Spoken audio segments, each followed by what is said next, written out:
Hello, I am Murari Kumar. Welcome at this platform. हम लोग class 11th और आईआईटी के सिलेबस को डिस्कस कर रहे थे। परमुटेशन और कॉम्बिनेशन चल रहा था, है ना। सीरियली हम लोग एनसीईआरटी के सिलेबस यानी कि सीबीएसई का जो पैटर्न है उसको फॉलो कर रहे हैं। और जैसे ही एक बार हम इनसे निकल जाएंगे, क्योंकि छठा चैप्टर चल रहा है, तो ऑलमोस्ट 1 मंथ लगेगा और उसके बाद फिर हम लोग वापस फिर से पहले चैप्टर पर आएंगे और आईआईटीज के क्वेश्चन को फिर टैकल करेंगे। ठीक है, तो ये जस्ट बेसिक्स है, फाउंडेशन है, तो ये चीजें क्लैरिटी होनी चाहिए आपको। ठीक है, तो परमुटेशन और कॉम्बिनेशन चल रहा था। ये चैप्टर 6 या 7 है, देख लीजिएगा। Permutation and combination. तो हमने बताया था कि परमुटेशन और कॉम्बिनेशन तो मैंने इंट्रोड्यूस भी नहीं किया, बस कुछ क्वेश्चंस बताए थे, है ना। जैसे एक क्वेश्चन है हाउ मैनी, लिखिए एक बार। क्वेश्चन है how many four digits number can be formed. 4 digit के कितने नंबर फॉर्म्ड हो सकते हैं फ्रॉम डिजिट्स। डिजिट आपके पास गिवन है 1 2 3 4 5 6। ठीक है, चलिए एक मैं अपने मन से 0 भी दे देता हूं कि 0 1 2 3 4 5 6 ये वैल्यू दी हुई है। आपको बताना है कि 3 डिजिट के कितने नंबर पॉसिबल हैं। ठीक है, कितने डिजिट हैं टोटल? 1 2 3 4 5 6 और ये 7। So the total digits given है 7। आपको कितना डिजिट का नंबर चाहिए? 4 डिजिट का। तो मैंने बिना परमुटेशन कॉम्बिनेशन के हेल्प से ही, एक जनरल मैथमेटिक्स है, तो मैंने बोला था कि सबसे पहले बॉक्स बना लीजिए। कितने डिजिट का नंबर चाहिए आपको? सर 4 डिजिट का। तो 4 बॉक्स बना लीजिए। ठीक है, 4 डिजिट का नंबर होगा तो 1 10 100 1000 1000 प्लेस पे कभी भी 0 नहीं होना चाहिए। अंडरस्टूड बात है। अरे अगर यहाँ मैंने 0 लिख दिया तो 1000 प्लेस पे अगर 0 हुआ, ये तो 3 डिजिट का नंबर हो गया ना भाई। 4 डिजिट का नंबर चाहिए, इसका मतलब 1000 प्लेस पे 0 नहीं हो सकता है, बाद बाकी तो कुछ भी हो जाएगा। क्वेश्चन में शर्त है रिपीटेशन नॉट अलाउड, RNA। तो 1 10 100 1000 1000 प्लस के लिए कितना ऑप्शन है हमारे पास? 0 तो नहीं हो सकता, तो 6 ऑप्शन है सर, 6 ऑप्शन। अब इस 7 डिजिट में से, इस 6 में से हम कोई भी एक डिजिट यहाँ पे पुट कर सकते हैं। तो मान लीजिए हम मैंने 2 पुट कर दिया, तो इस 6 में से एक डिजिट तो मैंने पुट कर दिया, तो कितने बचे? 5 डिजिट और बचे। 2 तो गया, तो 5 डिजिट बचे और 0 0 यहाँ तो हो सकता है। अरे 1000 प्लस पे 0 नहीं हो सकता था, क्योंकि वो 3 डिजिट का नंबर बना देता, लेकिन 1 10 100 पे तो 0 हो सकता है। तो अब यहाँ पे कितना ऑप्शन है आपके पास? 2 तो चला गया, तो अब ऑप्शन है सर 1 2 3 4 5 6 ऑप्शन। फिर एक डिजिट यहाँ चला गया होगा, तो अब 5 ऑप्शन है यहाँ के लिए, और 1 प्लस के लिए 4 ऑप्शन है। एक एक ऑप्शन घटते जाएंगे क्योंकि रिपीटेशन अलाउड नहीं है। एक बार आपने कोई डिजिट यहाँ पुट कर दिया तो वो डिजिट को आप रिपीट नहीं करोगे। सो द आंसर इज 6 6 जा 36 इंटू 5 4 जा 20। So the answer is 720। तो 720 ऐसे नंबर पॉसिबल हैं।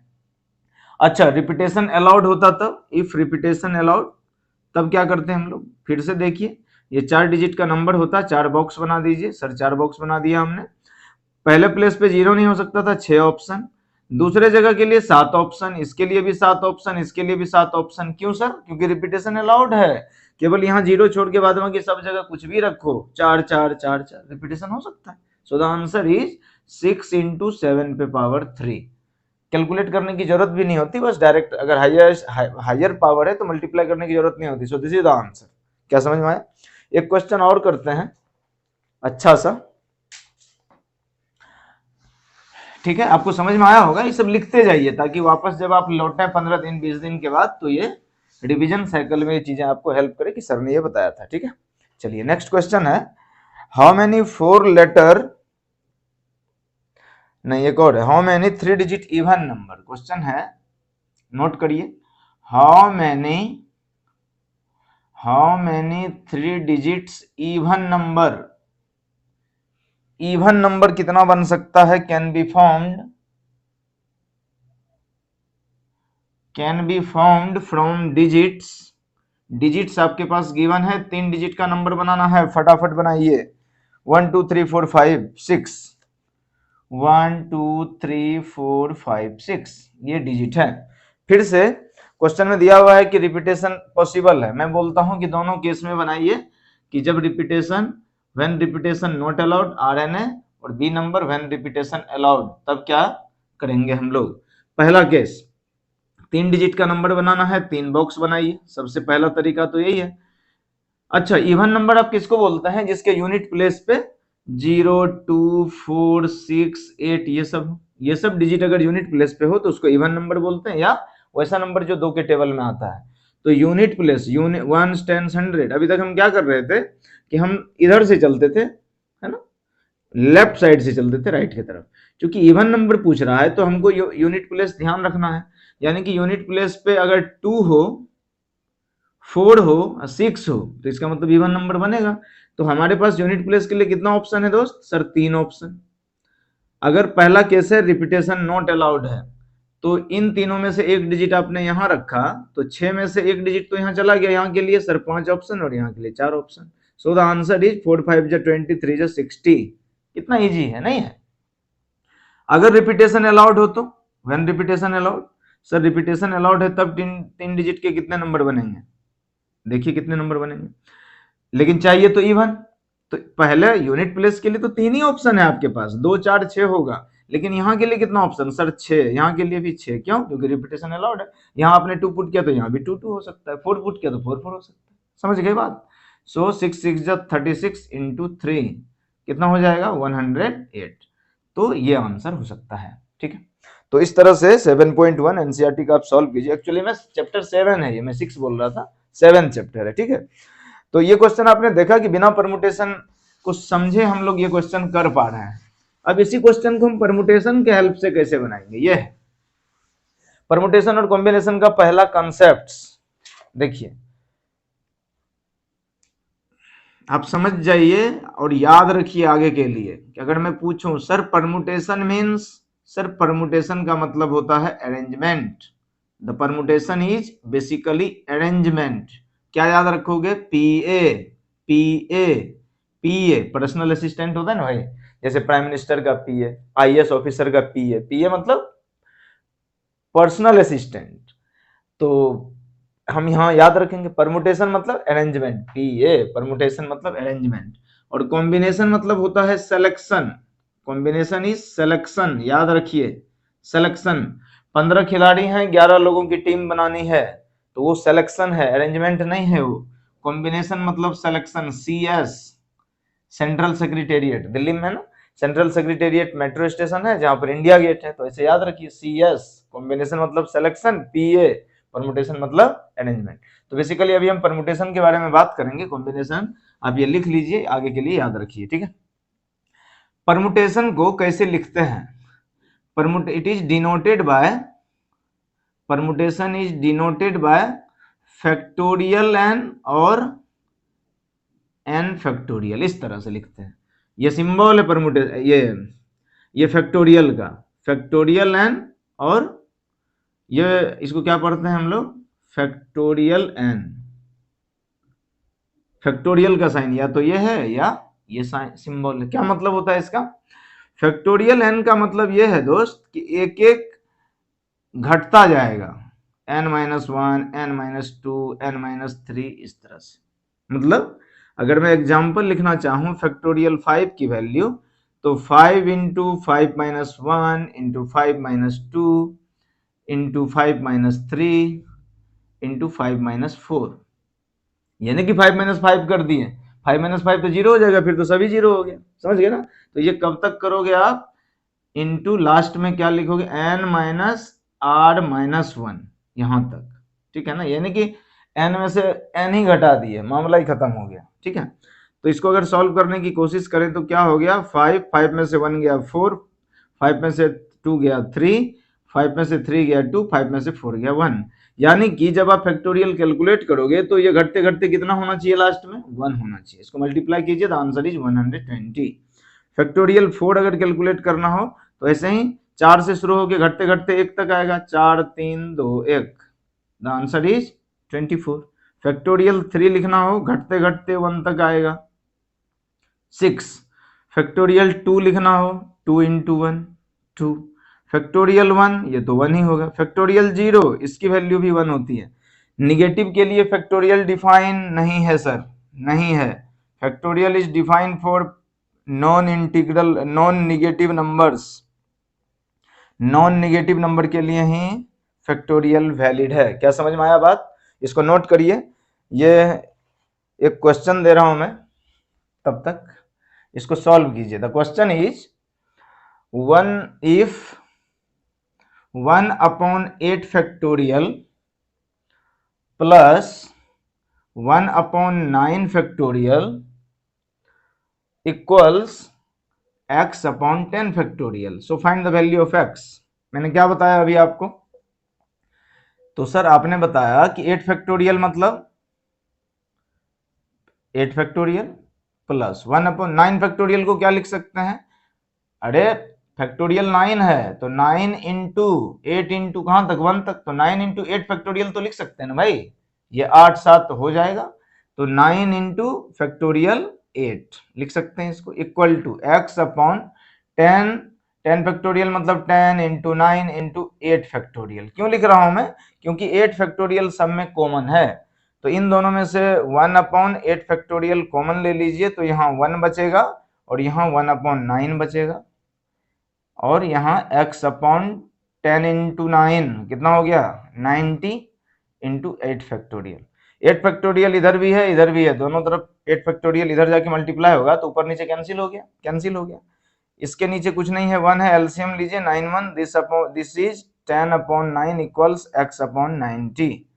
क्रॉस मल्टीप्लाई कर दीजिए, 9 into x equal to 90 into 10 900, so the value of x is 100। ठीक है ना भाई, 9 इधर आके डिवाइड हो गया, सो द वैल्यू इज 100। तो इस तरह से फैक्टोरियल का क्वेश्चन हम लोग सॉल्व करते हैं। ठीक है, चलिए परमुटेशन का कुछ रूल है, बेसिक रूल, पहले वो लिख लीजिए फिर हम क्वेश्चंस करते हैं।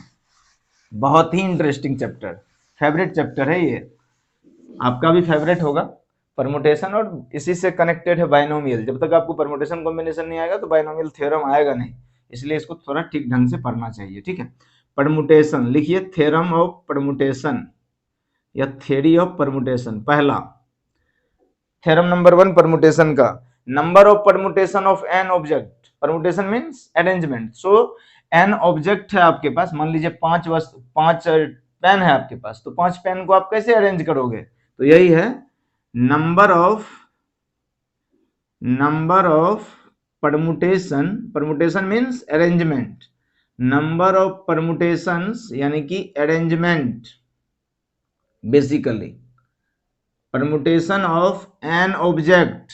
एन वस्तु है आपके पास, 1 2 3 4 कुछ भी, answer is sir factorial n, सीधा फैक्टोरियल एन, क्योंकि जितने वस्तु हैं सबको ही अरेंज करना है। दूसरा है कि आपके पास मान लीजिए 100 ऑब्जेक्ट है, लेकिन आपको अरेंज करना है 5 ही को, 95 को छूना ही नहीं है, तब कैसे करेंगे? ये तो तब का केस है जब 100 ऑब्जेक्ट है, 100 को अरेंज करो। मतलब ये क्वेश्चन होता number of permutations of 5 objects. ये तो नहीं बोल रहा है कि 5 में से कितने का नहीं दिया है, इसका मतलब सबका, 5 ऑब्जेक्ट का। The answer is factorial 5। अभी बताया आपको, घट करके ये 1 तक जाता है, so the answer is 120। Theorem number 2 लिखिए, एक बार आप नोट कर लीजिए फिर हम क्वेश्चन करते हैं सारे थ्योरम पर। Number of permutation of n objects taking r at a time, या चलिए पहले लिखिए लीजिए, नंबर ऑफ परमुटेशन यानी कि arrangement of n objects taking r at a time.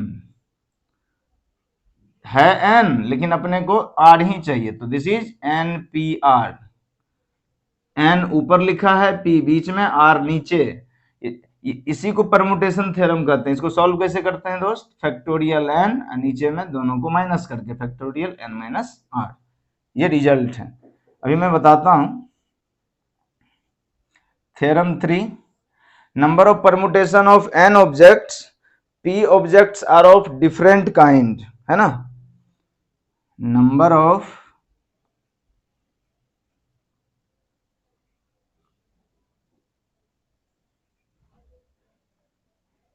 Permutation of n objects, n है टोटल 100 है, उसमें से 20 अलग तरह का है, P objects are of different kind, क्या होगा? अगर n ऑब्जेक्ट रहता तो क्या हो जाता? फैक्टोरियल n, n इसका फैक्टोरियल n इसका आंसर होता, और p ऑब्जेक्ट अलग है यानी कि फैक्टोरियल p से इसको डिवाइड कर दीजिए, ठीक है। तो इस तरह से हम लोग इसको सॉल्व करेंगे, ठीक है। जैसे पहला तो आपको समझ में आ गया कि 5 ऑब्जेक्ट है, 5 को अरेंज करना है, सीधे फैक्टोरियल। 5 ऑब्जेक्ट है, उसमें से 3 को ही अरेंज करना है। क्वेश्चन है कि नंबर ऑफ अरेंजमेंट लिखे हैं या परमुटेशन लिखे हैं, एक ही बात है। Number of arrangements of 5 objects taking 3 eight a time. 5 object है, हमको 3 को ही अरेंज करना है, तो नंबर ऑफ परमुटेशन कितना हो जाएगा भाई? Sir 5p3। कैसे डिफाइन करते हैं? ऊपर में फैक्टोरियल, ऊपर में ऊपर वाला, नीचे में दोनों का difference 5 - 3। So this becomes factorial 5 upon factorial 2। 5 को क्या फैक्टोरियल 5 घटते घटते 1 तक जाएगा, 5 4 3 2 1, और फैक्टोरियल 2 भी 1 तक जाएगा, 2 into 1 2 into 1 2 into 1 कैंसिल, 5 4 जा 23 जा 60। So the answer is 60। समझ गए? नोट करिए इसको, फिर और क्वेश्चंस बताता हूं मैं। देखिए, ये जानबूझ के इसको नीचे वाले को छोड़ रहा हूं क्योंकि इसको यूज करना है, इस फॉर्मूले को, इसी पे मैक्सिमम क्वेश्चंस होंगे, है ना। एक वर्ड है अलाहाबाद। क्या है? अलाहाबाद, ALLAHABAD। हमको अरेंज करना है इन सारे लेटर्स को, ठीक है। लेटर्स को बताइए, टोटल कितने लेटर हैं इसमें अलाहाबाद में? 1 2 3 4 5 6 7 8 9। सर 9 है। एक ही जैसा कितना है? ए देखो कितनी बार है ये? सर ए तो 4 बार आ गया, 4 बार। एल भी 2 बार है, और कुछ नहीं, है ना। 4 2 6, और HBD अलग अलग है, तो एक एक है तो लिखने की जरूरत है नहीं, जो रिपीटेशन है उसको लिखना है। तो नंबर ऑफ अरेंजमेंट कितना हो सकता है दोस्त? नंबर ऑफ परमुटेशन अभी बताया था मैंने, number of permutations of word Allahabad, number of permutations पूछ रहा है। तो फैक्टोरियल n, क्योंकि टोटल लेटर को, इसमें से एक तरह का कितना है? ए है 4 तरह का, और एल है 2 तरह का। सो this is the answer. Sir आपने ये क्यों किया? ये तो फॉर्मूला है, एन ऑब्जेक्ट्स को इलाहाबाद को अरेंज करना है तो फैक्टोरियल है, सिंपल बात। लेकिन जब आप इसको अरेंज कर रहे होंगे तो आप ए को अलग अलग ट्रीट कर रहे होंगे, जबकि ये चारों तो एक ही है, तो एक ही जैसा, इसका मतलब फैक्टोरियल 4 आपने ज्यादा मल्टीप्लाई कर दिया है उसमें, आपने ए को अलग अलग माना है ना, अलग तो है नहीं, तो फैक्टोरियल 4 से डिवाइड करिए। फिर आपने एल को भी अलग अलग माना होगा, अलग अलग लेटर मान के किया होगा। फैक्टोरियल 9 मतलब 9 डिफरेंट ऑब्जेक्ट्स, लेकिन डिफरेंट नहीं है ना भाई, यानी कि आपने इसमें फैक्टोरियल 4 भी ज्यादा मल्टीप्लाई कर दिया और एल का फैक्टोरियल 2 भी ज्यादा मल्टीप्लाई किया, तो उससे हमने डिवाइड कर दिया आंसर को सही लाने के लिए। क्या समझ में आया? अभी आंसर यही हो गया, लेकिन अगर आपको सॉल्व करना हो तो 9 8 6 5, और इसको लिख सकते हैं फैक्टोरियल 4 4 3 2 1, फैक्टोरियल 4 और 2 को 2 into 1, फैक्टोरियल 4 से फैक्टोरियल 4 कट गया, 2 से काट दीजिए, 2 4 जा 8, 9 4 जा 36, 6 5 जा 30। सो दिस इज द आंसर 1080। इतना आंसर हो गया। चाहे तो कैलकुलेट भी कर सकते हैं, नहीं तो ऑप्शन में यहां तक रहेगा तो ऐसे ही छोड़ देंगे। क्या समझ में आया बात? चलिए एक और क्वेश्चन सॉल्व कीजिए। अब समझ में आ रहा होगा आपको, तो ये 3 थ्योरम है, 3 रूल है परमुटेशन का, उसको ध्यान रखिए। देखिए क्वेश्चन है NP5 equal to 42 into NP3,